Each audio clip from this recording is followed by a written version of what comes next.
hosting this event. We're very excited to be doing that. And essentially, at this time, I'm going to introduce Katie Culver, who's going to introduce Jill Stein. And Katie is the co-chair of the Green Party of Tennessee. So, welcome, please.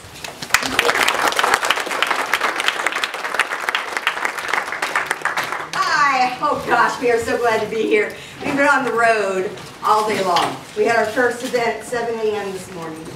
Jill got into the airport in Nashville at 2 a.m. We had a 2-hour drive. I put her to bed at 2:30 this morning, and we were up at an event at 7 a.m.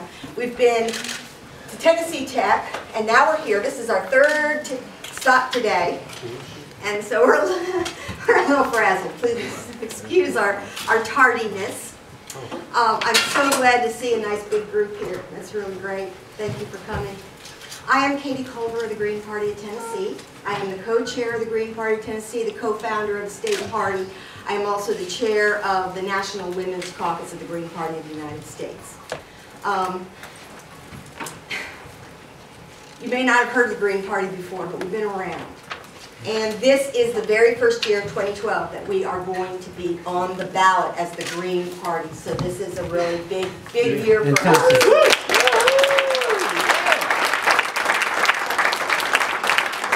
And that's come after 2 lawsuits and appeals, of which we won all 3. Every time we went before the court, they ruled in our favor, said these election laws in this state are repressive and unconstitutional, and you deserve to be on the ballot. And finally, the judge just put down the gavel and said, they're on the ballot.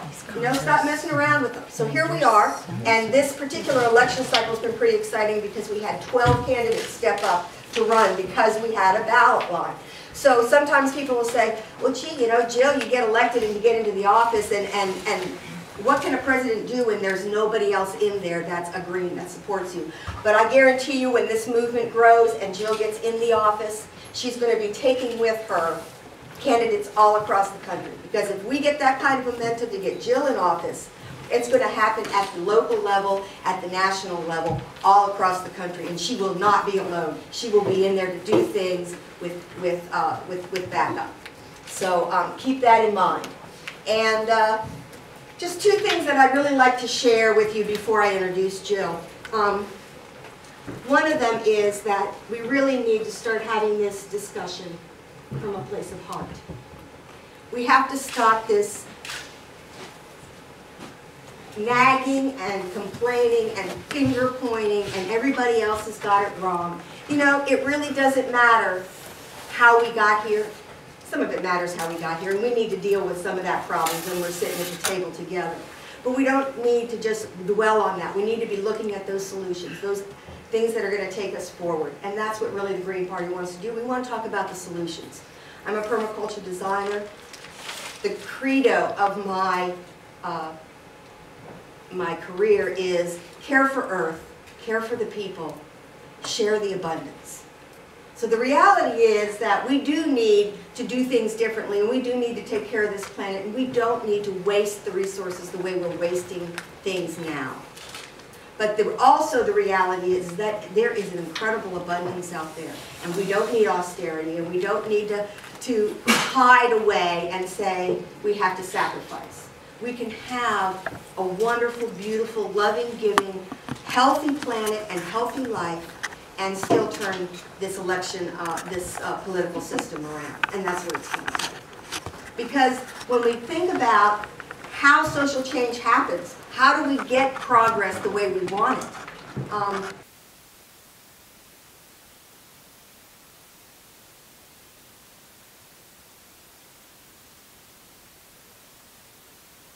Dialogue becomes more engaging, and we bring more people to the table. And as we do that, that's when we get to really make the changes we want. So it's okay to be out there on the edge for a while, pushing the envelope. Build our locals. So if you are interested in gathering within your community and being a local of the Green Party, we welcome that. We are a bottom-up party. That means you do what you want to do in your area, and you kind of tell the state, hey, this is what we think is important, what we think you should do. We're not going to do it the other way around. And then as a state, I get to go to the national party and say, hey, guess what, you guys, you got to do this. So that's what it is. That that decentralization, that grassroots democracy that we're looking for. So our 4 pillars are ecological wisdom, social justice, nonviolence, and grassroots democracy. If you can stand on those 4 pillars, then you could possibly consider yourself a green, and you might be interested in organizing with other people like that. And if you are, please see me. I'd be happy to talk to you about that. Meantime, we have the United States with us today, who has started her career as a physician. She knows about the health care, about what's happening to children and to all of our citizenry through the pollution and through the misuse of our resources and through the pharmaceutical companies overlording us. So I hope you will give a warm and generous welcome to the next President of the United States, Dr. Jill.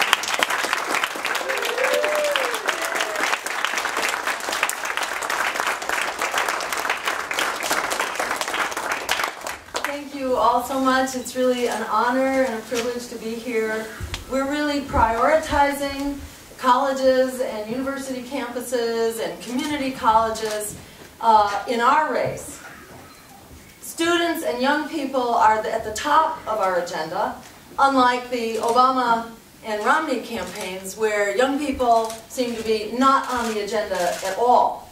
So we are prioritizing being here at this college and university, and a whole bunch of them in Tennessee, in California, in Illinois, all over the country. We've been here talking to students. In fact, we launched a campaign at a public university in Illinois, and I was invited to come as part of a mock election that they were having, and I had 6 minutes to explain to these young people who had never voted green, lefty, independent, progressive, environmental, none of that. This was a very middle-of-the-road, Midwestern university that had always voted sort of strict, kind of center Democratic, basically. And in 6 minutes, I explained our agenda.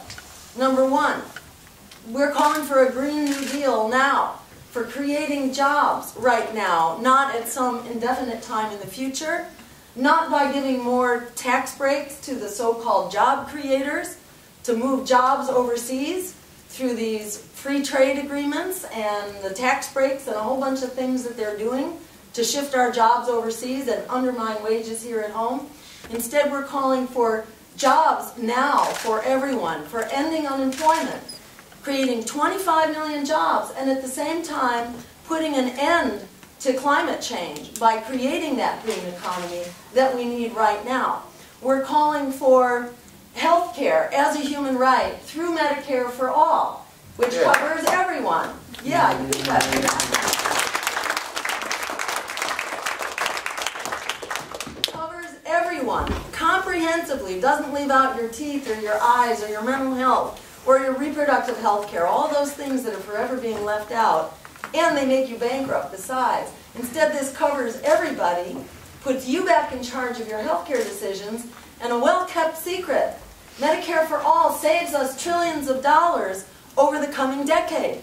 It makes austerity unnecessary. What would you rather have to fix our deficit problem? Would you rather have health care for all, or would you rather have all these austerity cuts to school and education?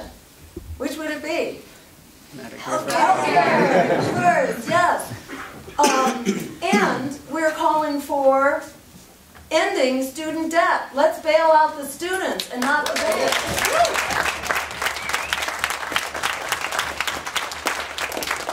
It's absolutely incredible. It's mind-boggling that the banks are being bailed out now for the 4th time through this so-called quantitative easing, the QE program that the Federal Reserve announced about 3 weeks ago.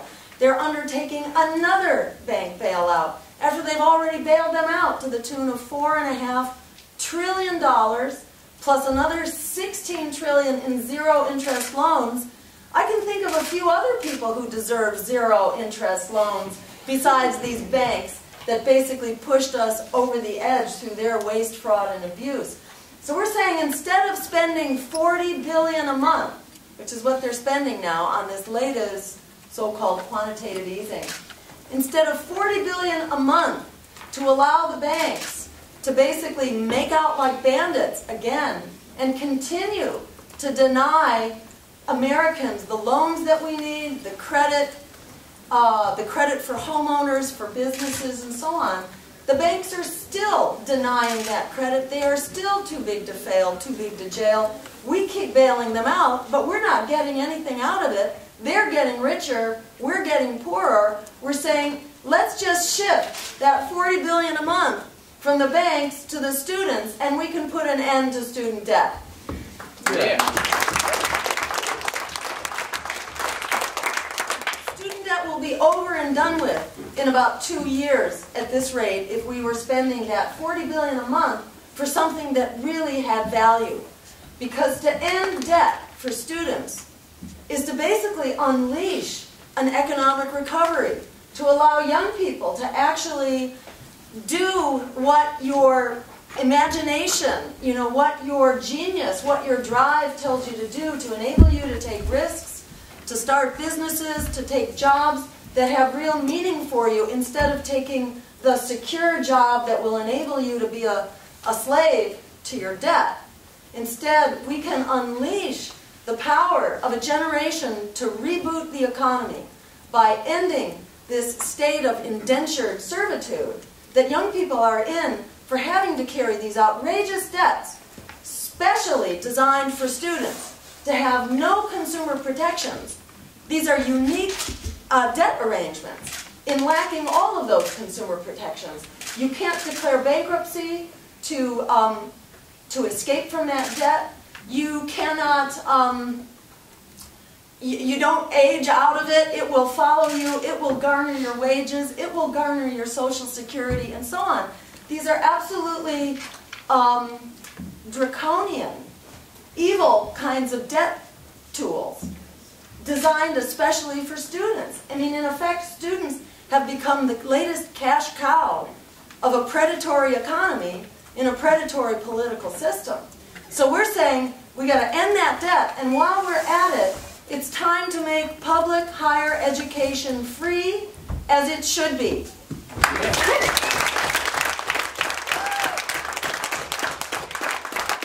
And if they come back and say, oh no, that's a great idea, but we can't afford it. Well, as a matter of fact, you know what it costs? The economists estimate it would be $15 to $30 billion a year to pay the cost of public higher education. That is the cost of 1 month of this latest bailout for the banks. It's a tiny fraction of this bloated military-industrial security complex that's costing us $1 trillion a year. 15 billion a month, 15 billion a year is tiny compared to that war budget. So we can absolutely afford it. And add to that the track record that it has. We know from the GI Bill, which helped pay for college education for returning soldiers following the Second World War. You've all heard of the GI Bill?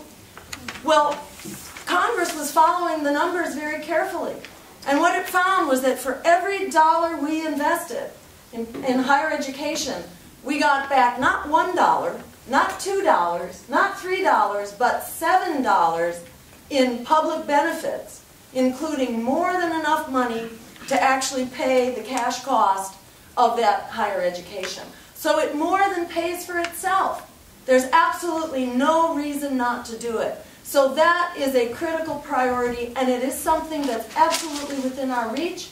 And then I'll mention number 4 is downsizing the military and bringing the troops home now, not only from the residual troops in Iraq, but the tens of thousands of troops in Afghanistan, and also the drone wars. The drone wars that have been expanding into Pakistan and Yemen and Somalia. And now they're talking about sending the drones to North Africa in this war that has no end.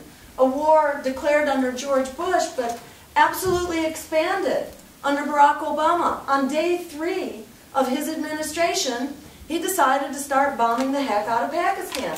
Where exactly were the Republicans in the room to blame that one on? They were nowhere to be found. 2 Democratic houses of Congress, the whole honeymoon period, following the election where the president had the mandate to be the peace president. But it became very clear on day 3 that this was not the peace president. In the same way, it became very clear when he appointed Larry Summers, the architect of the Wall Street crash, appointed Larry Summers to oversee his economic council, appointed Timothy Geithner, the chair of the New York Fed, while Wall Street was conducting waste, fraud, and abuse. Larry Summers was very much implicated in that disaster. And then the president appointed Jeffrey Immelt to head his Jobs Council, is the head of GE. He has single-handedly closed more factories, offshored more jobs, and laid off more workers than any single person in this country. And this is who still heads the president's Jobs Council. So it's no wonder that the president is pointing to General Motors as the sign of our recovery. We're not in a recovery unless you're in the 1%. If you're in the 1 or maybe the 2 top percent income bracket, yeah, you're in a great recovery. You are making out like a bandit. But if you are anybody else, you're really struggling to keep a roof over your head, to have a job, to get out of debt, to afford your health care, and all the rest. So it's been very clear from the start, you know, that this president owed favors to his corporate sponsors. So we have not gotten the peace president either. And in fact, the reason we brought the troops home from Iraq, does anybody know this? Is anybody following closely? It was on the Bush timetable. There you go. This was the Bush timetable. This was the withdrawal date set by George Bush. Barack Obama worked his darndest to extend that withdrawal date. He basically needed immunity for U.S. soldiers. You know who really got the troops home? It was Bradley Manning and WikiLeaks that got the troops home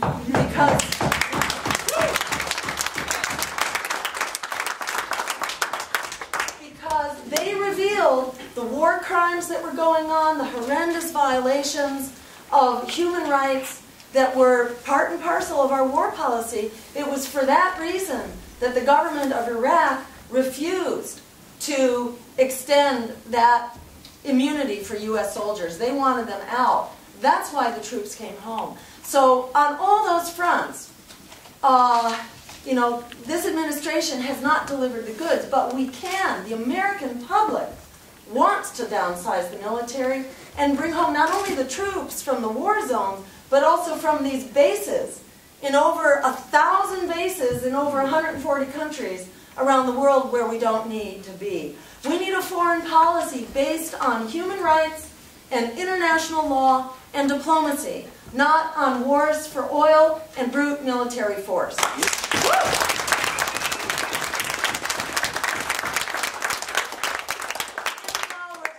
We need to restore our civil liberties that have been violated every bit as much by this president than George Bush, and most would say much more under this president, who in fact has codified the violations of Bush and then went on to extend those violations to include indefinite detentions without charge or trial. That basically means any one of us can be thrown into jail for reasons that he doesn't have to say. He now has those powers of a dictator.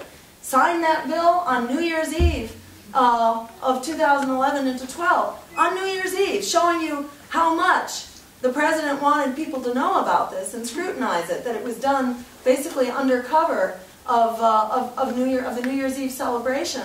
The president has also interpreted the authorization for use of military force, that 2001 thing that basically said, that George Bush said allowed him to assassinate so-called terrorists. Who's a terrorist? Whoever he decides is a terrorist.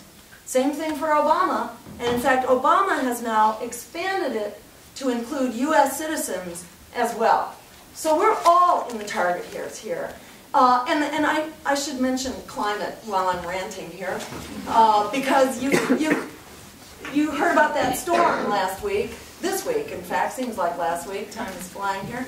But that storm, this superstorm Sandy, the biggest storm ever to hit our shores, coming on the heels of the hottest 12 months ever, the most protracted, widespread drought that we've ever seen in this country, affecting 60% of the United States, causing food prices to go up at a time when it's something like 46 million Americans can't afford food as it is right now.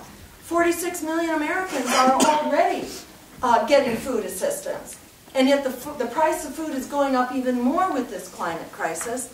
The climate crisis isn't just somewhere else. It's not just in the third world. It's not just in Pakistan, where some 20 million people have been displaced as flooding refugees as of 2 years ago. That climate crisis isn't just over there. It's coming home to roost here. We see that with the widespread forest fires, which have also set real records, too. Record heat waves, now record storms. You have 2 public transportation systems that have been effectively taken down in New Jersey and New York. This is really scary, you know, because these storms are getting worse, and Sandy is just a heads up about what's to come. And still, they won't talk about it in this campaign. They still will not use the words climate change, and even this superstorm Sandy, they won't talk about as what it really means. We went down to the Keystone Pipeline on the day of the storm in order to make that connection and connect the dots. In fact, we are on a catastrophic trajectory right now, and if we open up the Keystone Pipeline, you know, it's basically game over for the climate. It could already be game over if we follow the president's plan.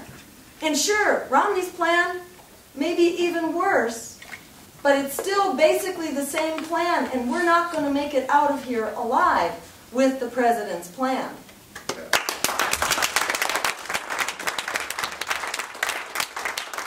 So 2 more quick points, and then I'll open it up. You know, I started off by saying that we began this campaign going to Western Illinois University. I ran through that agenda in 6 minutes. And in 6 minutes, we went from 3%, which was our baseline in the polls, to 27% in the outcome of their election, in a school that had never voted Green, Independent, or Lefty. And it said to me, there has been an earthquake here. There's been a political earthquake.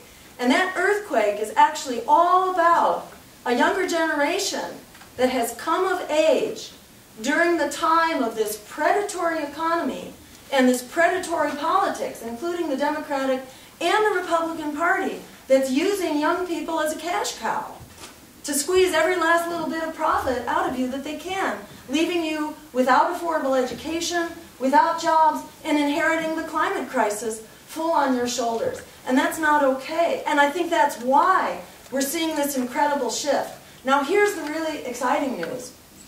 There are 36 million students and recent graduates right now who are effectively trapped as indentured servants.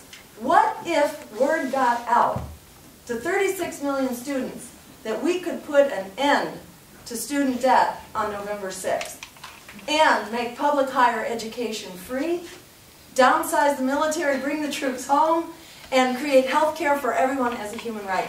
But what if that essential message about free public higher ed and bailing out the students, not the banks, got out?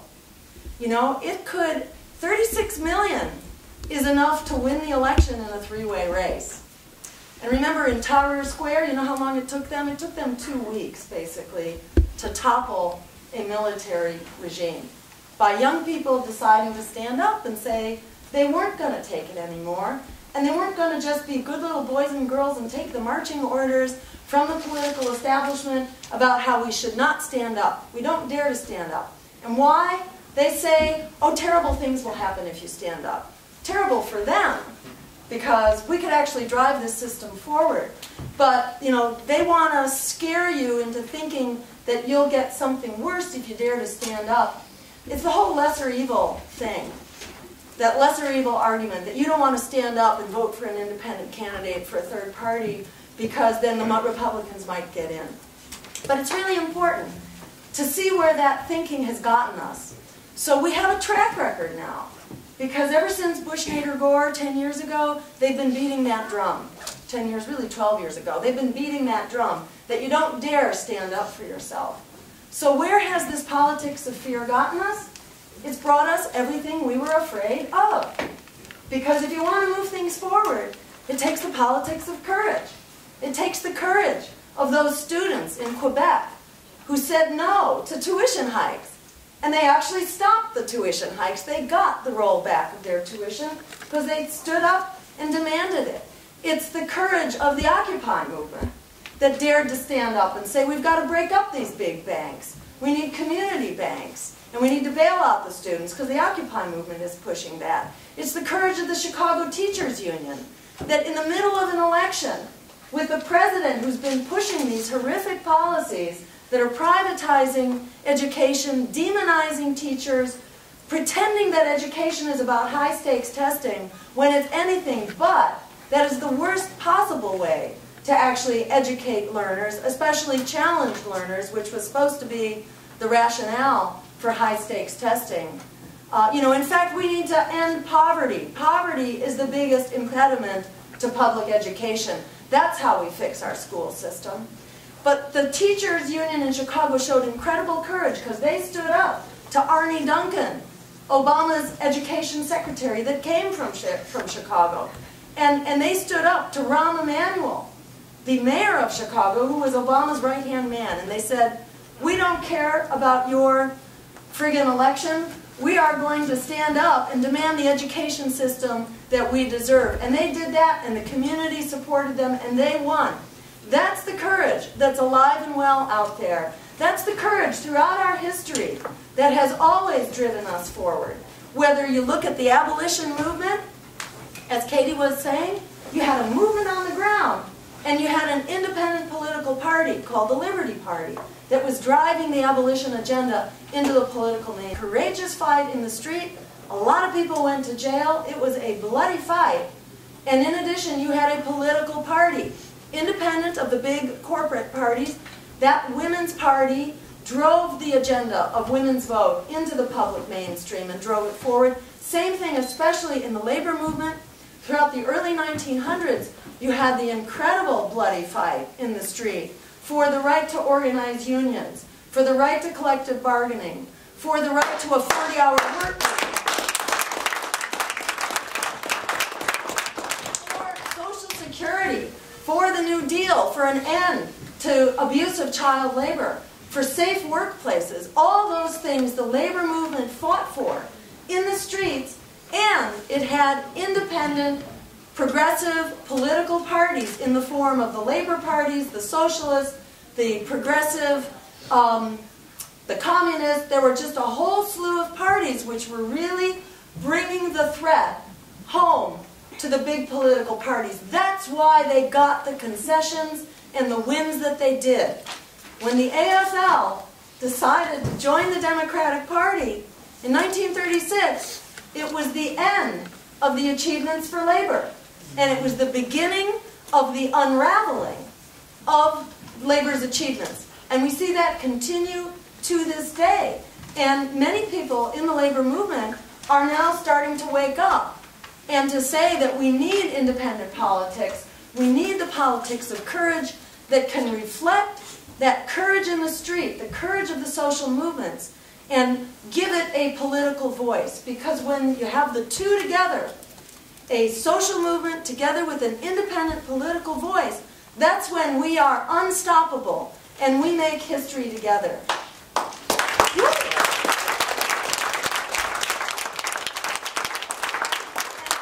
Douglas said, power concedes nothing without a demand. It never did and it never will. What we, the Green Party, are doing in this race is bringing that demand to the public discourse, bringing it to the big political parties. If we win the office, great. We'll turn the White House into a greenhouse and the world will be better for it. But even if we don't win the office, we can win the day right now by reclaiming our political voice and our political courage and driving forward these solutions. Every green vote is a vote for a Green New Deal, for ending unemployment, for jobs now, for affordable public higher education, for ending student debt, for putting a halt to the climate crisis, downsizing the military, bringing the troops home, making immigrant rights human rights, and creating a welcoming and legal path to citizenship for the immigrant members of our communities. These are solutions that are available to us right now, and by standing up now, we can move this forward and turn the breaking point that we face, because we're really at a breaking point.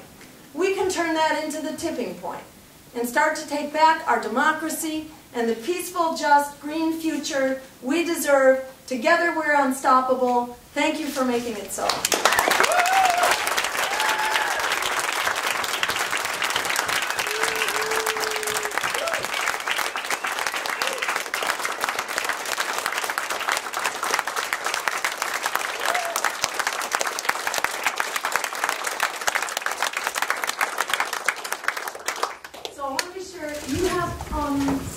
That I can hear from you. And I just want to add, if you go to the website, do we have materials here, Kate? Yeah, we have some materials here. I think there's a sign-up sheet that's going around. It's just a way to stay in touch. You can also just go to our website and sign up.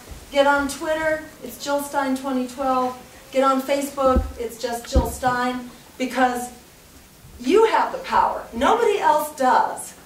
That's the big secret. They want you to think that you are powerless. In fact, you are the most powerful thing out there because of the position that you're in right now and the numbers that you are and your ability to be the media for yourselves, to be Facebooking and Twittering and tweeting and using internet. You have the power to emerge as a strong force. And for you to do that, no matter where you come out, whether we get 50% of the vote, which would be a big win in a three-way race, or we get 5%, it would be a heads up that there has been a political earthquake, that young people are not going to sit there and take it anymore. Like the young people in Tunisia and Tahrir Square, you have taken the lead in taking back our democracy. You have the numbers, the power, and the vision to do it. So I encourage you to use this campaign as your opportunity to stand up and take back your future. We are setting up, by the way, campus greens, that is green chapters, at colleges and universities around the country. If you're interested in starting a green chapter here, it's really easy to do. Just put a note on that sign-up sheet or hand us a note on your way out, and we'll follow up with you. We have a youth caucus now with the National Party. We're in the process of setting up Green Party locals around Tennessee. So it's a really great time, and we are here to basically be of service to the vision, the integrity, and the spirit, the fighting spirit of the younger generation, which has always been the force of social and political transformation. We badly need you right now to step up and lead the way.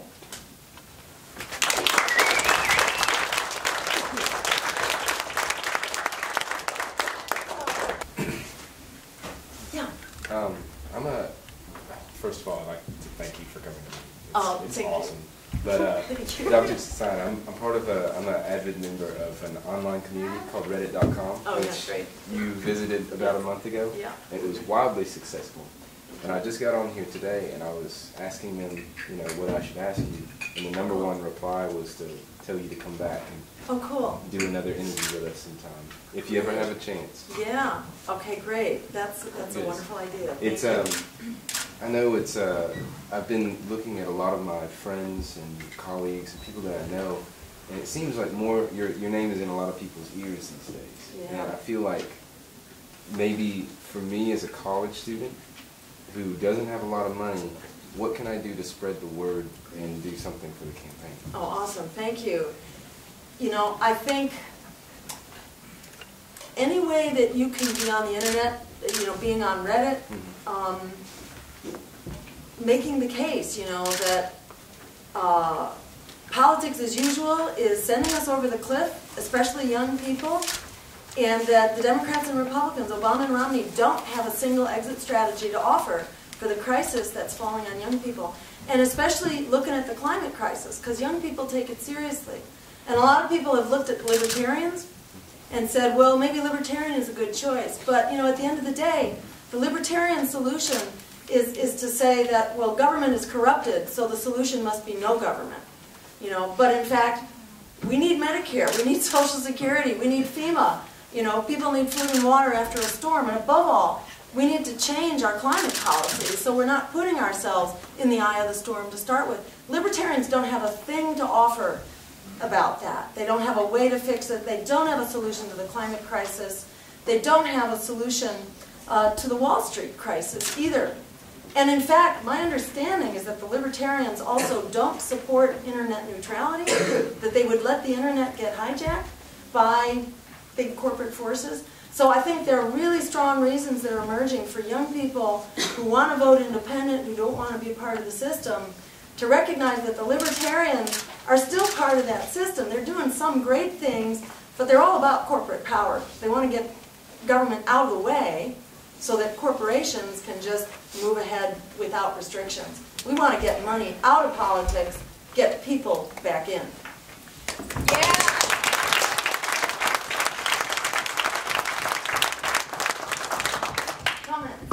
Questions? Do you want to mention the debate that you're going to be in? Sure. Sunday night, well actually that one's not going to be televised, but Monday night we're in a debate that will be televised. Just myself and Gary Johnson actually, sort of face off. Greens versus Libertarians. It will be carried by RT, I think by C-SPAN, Al Jazeera, you know, the usual free media here in the United States. So definitely tune into that if you're interested. But I think the big thing is, you know, to just keep getting the word out in every way that you can. There are 90 million people right now who aren't voting, who are said to be staying home. That's 1 out of every 2 eligible voters is basically voting with their feet to say that Obama and Romney are not doing it for them. They're not giving them a reason to come out to the polls. And it's no surprise, because Obama and Romney are both throwing people under the bus. Obama just last week, in fact, to the Des Moines Register, he told them that in the next year he plans to cut Medicare, Social Security, and Medicaid. He is working on that grand bargain. You know, that the Democrats have been so quick to point the finger at the Republicans for doing, the Democrats are going to do it too. That's actually what got me into this race. When I heard Obama saying that last August in 2011, I said, there's no way we can let that go unchallenged. We've got to run a candidate that will challenge that outrage that they're trying to dismantle our basic social infrastructure. That's how I got recruited to be in this campaign. I made the mistake of, what shall we say? Not really a mistake. I mean, it's been a wonderful, I got into this campaign thinking this would be the most bitter, vicious, kind of, oh, you spoiler you, kind of campaign. It's exactly been the opposite.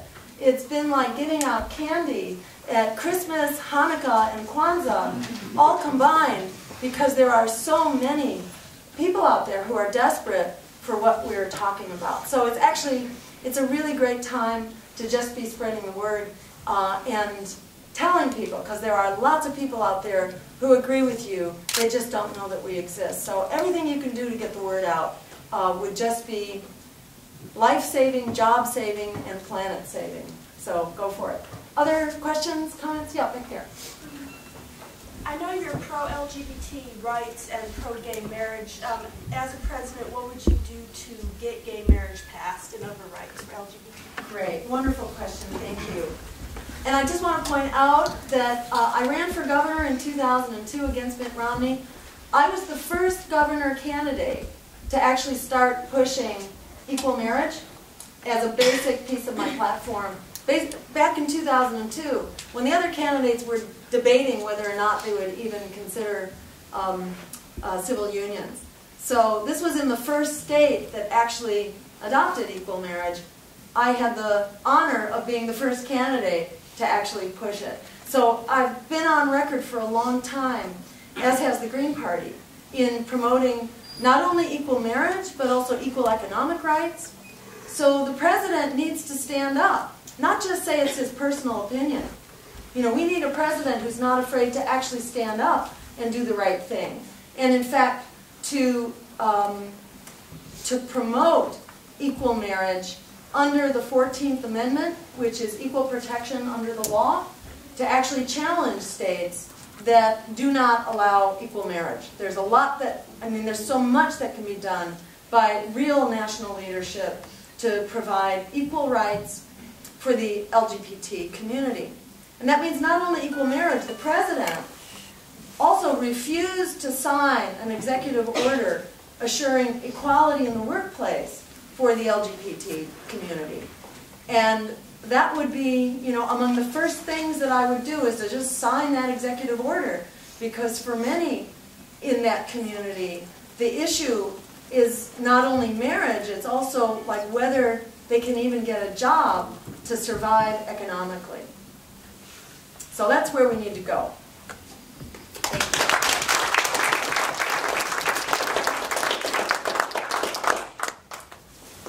Question? No? Okay. Yeah. Well, given your comment about libertarians, it looks like I might not be very popular here, but I mean, first I just want to say good luck in your debate on Monday. I'm excited to watch that, but and obviously I'm not going to go through everything I disagree with you on, but I'm just wondering, you made that comment in that earlier question about like trusting, like why we should not, like why the government has our best interest in mind better than corporations. And so I'm just wondering, like in general, why you think like we should trust like essentially a government monopoly over corporations that have to compete with each other for our satisfaction. Well, in fact, the problem is that, you know, that corporations do not compete with each other. And I don't mean to get the government off the hook here by any means. And I think it's going to take a lot of work to break down government, to get the big money out of government, to ensure that government is actually representing us. Put it this way. When government is being paid by corporations, when their campaigns are being financed by them, when their re-elections depend on them, we can be quite confident that they are serving the biggest spender, as they are. They are now, and there's no doubt about it. But I agree with you completely. It doesn't solve the problem, you know, simply to get the corporations out. We have to make sure that we have accountability, that we have transparency, that we have term limits. Democracy is a struggle, and you know, and at the same time, we are that struggle. We are that democracy. You know, and the question is what kind of solutions we need for the problems we have. I think our solutions, we always want the smallest solution possible that's closest to everyday people. That's always the safest way to go, but sometimes you need a broad application of that solution, like Social Security and Medicare. People really like their Social Security and their Medicare, and they're very happy with it. They got corrupted when George Bush introduced that big Medicare Part D that began to bleed the money out of Medicare and began to privatize it and so on. So, you know, we need to clean up what we've got. We need to scrutinize it very carefully to make sure that it's not a matter of payoffs for the biggest spender. And the more we can break democracy down to our local communities, to workplaces, so that workers actually have a say in how their workplaces are run.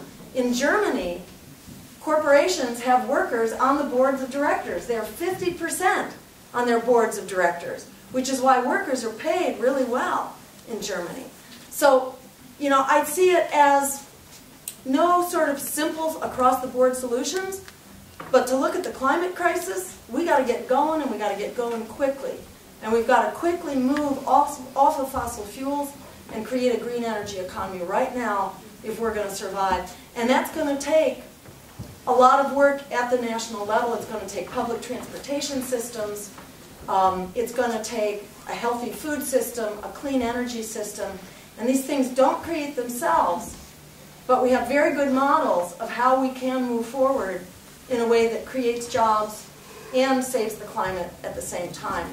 And just leaving it up, you know, for government to just disappear turns it over to the corporations to continue to exert their monopolies and, you know, use the bottom line as the biggest profit that they can rake out of this is what will drive them. That's why they won't, you know, that's why they won't give up their fossil fuels, because they got a lot of profits to make in the fossil fuels that they have. And they're not going to transition until they have exhausted all of those fossil fuels up into the atmosphere. And that means we're going over the edge if they are directing our climate policies going forward.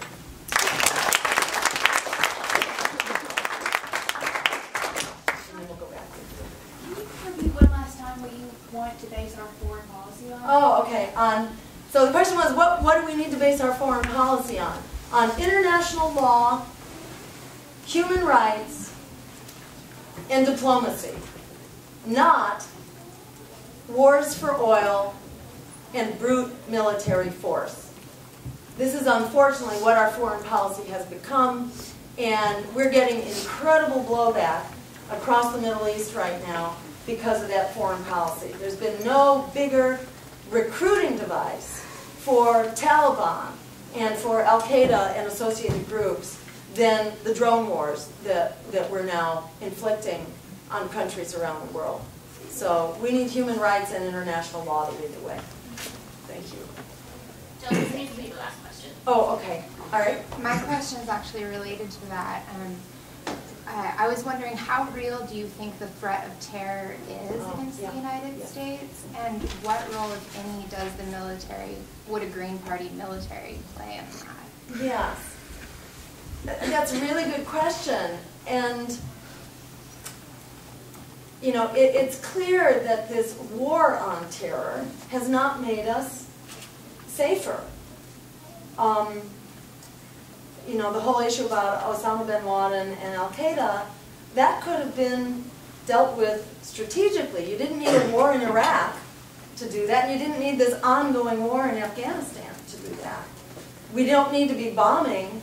You know, studies show that this bombing from the drones in Yemen and in Pakistan actually strengthens Al-Qaeda. It strengthens terror. So, you know, it's like that quote from Gandhi, an eye for an eye until we're all blind.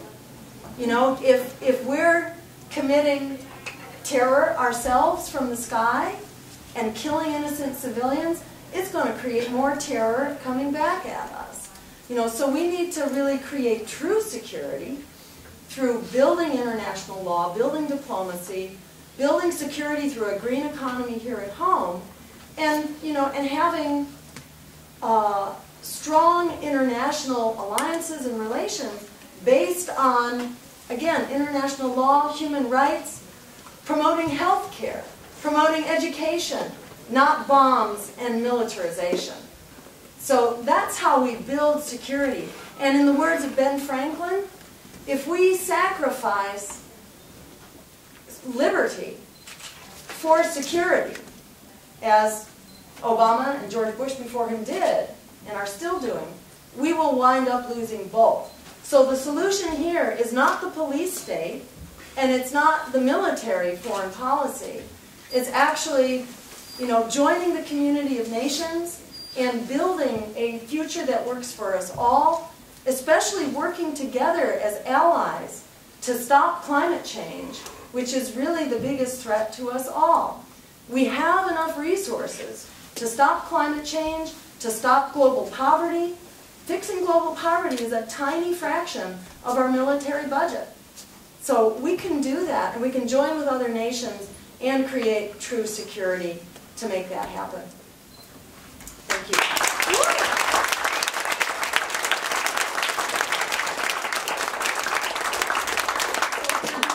Thank you all so much for being here. Thank you so much, Michael. And there's materials here. There's bumper stickers. There's flyers. And do you want to say a final word? Be in touch with, you know, be in touch. It doesn't end. Green Party Local here in Murfreesboro. We need one. Hey, Jill, you want to mention? And I should mention, yes, also, okay, Martin Pleasant is running for U.S. Senate. The Democrats have disavowed their candidate in the state.